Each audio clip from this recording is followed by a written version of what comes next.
আসসালামু আলাইকুম। বাংলাদেশ বেতার রাজশাহী স্থানীয় সংবাদ পড়ছি রুকসানা আক্তার লাকি। নওগাঁয় দরিদ্র জনগোষ্ঠীকে স্বাবলম্বী করার লক্ষ্যে এবছর সরকারি জাকাত ফান্ড থেকে ৭,৩৫,২৬৪ টাকা জাকাত বিতরণ করা হচ্ছে। গতকাল জেলা প্রশাসকের সম্মেলন কক্ষে এই কার্যক্রমের উদ্বোধন করেন জেলা প্রশাসক মোহাম্মদ সাইফুল ইসলাম।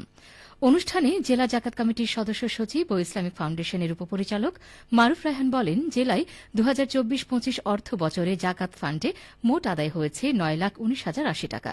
বিতরণের জন্য নির্ধারিত ৮০% অর্থ জেলার ১১টি উপজেলার ২২৩ জন দরিদ্র মানুষের মাঝে বিতরণ করা হচ্ছে।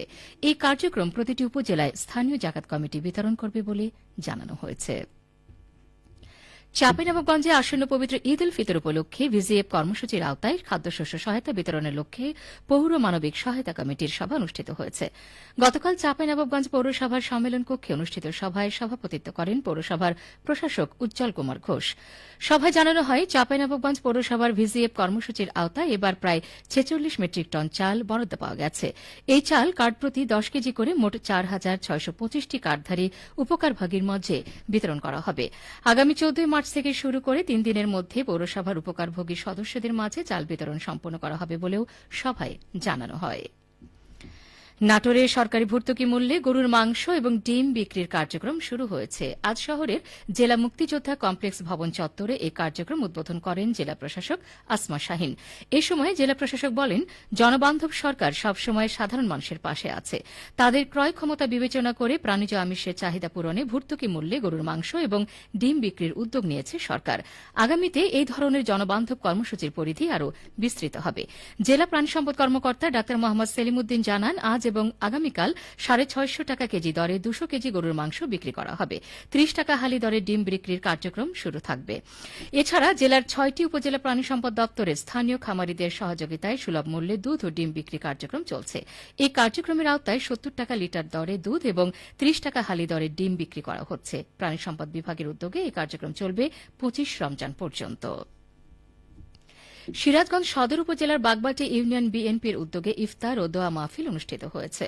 গতকাল সদর উপজেলার বাগবাটি আব্দুল্লাহ আল মাহমুদ ডিগ্রি কলেজ মাঠে ইফতার ও দোয়া মাহফিলে প্রধান অতিথি ছিলেন সিরাজগঞ্জ ১ কাজীপুর আসনের সংসদ সদস্য মোহাম্মদ সেলিম রেজা।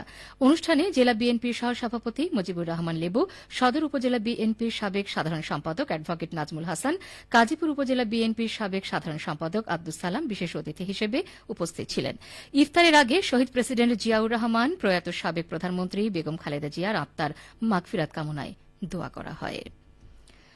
জুলাই গণঅভ্যুত্থানের আকাঙ্ক্ষা, জুলাই সনদ বাস্তবায়ন এবং নাগরিক অধিকার আদায়ের সংগ্রামের ১ বছরের পথচলা উপলক্ষে জাতীয় নাগরিক পার্টি এনসিপির উদ্যোগে রাজশাহীতে বিভাগীয় ইফতার মাহফিল অনুষ্ঠিত হয়েছে। গতকাল নগরীর সরকারি টিচার্স ট্রেনিং কলেজ মাঠে এই ইফতার মাহফিলের আয়োজন করা হয়। অনুষ্ঠানে প্রধান অতিথি ছিলেন এনসিপির আহ্বায়ক নাহিদ ইসলাম এমপি। ইফতার মাহফিলে এনসিপির বিভিন্ন স্তরের নেতাকর্মী, সমর্থক এবং বিভিন্ন শ্রেণী পেশার মানুষ অংশগ্রহণ করেন।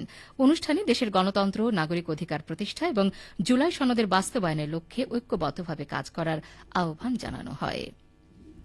নওগাঁর পোরশায় অগ্নিকাণ্ডে বসতবাড়ি হারানো ২ পরিবারকে পুনর্বাসনের লক্ষ্যে সরকারিভাবে সহায়তা প্রদান করা হয়েছে। গতকাল উপজেলা প্রশাসন দুর্যোগ ব্যবস্থাপনা অধিদপ্তর থেকে এ সহায়তা প্রদান করা হয়। বিতরণ অনুষ্ঠানে প্রধান অতিথি ছিলেন উপজেলা নির্বাহী অফিসার রাকিবুল ইসলাম। এ সময় কর্মকর্তাগণ জানান, গত ২৪শে ফেব্রুয়ারি উপজেলার কামারধা গ্রামের বাসিন্দা বিটন ও লিটন নামে ২ ভাইয়ের বাড়ি বিদ্যুতের শর্ট সার্কিটে আগুন লাগায় সম্পূর্ণ পুড়ে যায়। এর পরিপ্রেক্ষিতে পরিবার দুটির অনুকূলে বরাদ্দকৃত ২ বান্ডিল ঢেউ টিন, নগদ ৬,০০০ টাকা, ৪টি কম্বল এবং ২ প্যাকেট খাবার সামগ্রী প্রদান করা হয়।